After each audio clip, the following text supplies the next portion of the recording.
I really don't know who is she. ఆమెవరో నాకు నిజంగా తెలీదు.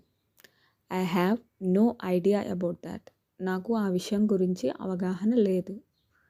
I have never met her. నేను ఆమెను ఎప్పుడూ కలవలేదు. I have never see him in real life.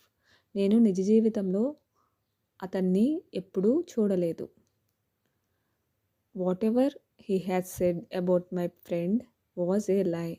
అతను నా స్నేహితుడు గురించి చెప్పిందంతా అబద్ధం. I am going to take action against it for sure. దీనిపై తప్పకుండా చర్యలు తీసుకుంటాను. It's all false allegations. అదంతా తప్పుడు ఆరోపణలే. People say lot of things. మనుషులు చాలా విషయాలు చెప్తూ ఉంటారు. But you can't change the facts and truths. కానీ మీరు వాస్తవాలను మరియు నిజాలను మార్చలేరు. I will definitely file a complaint.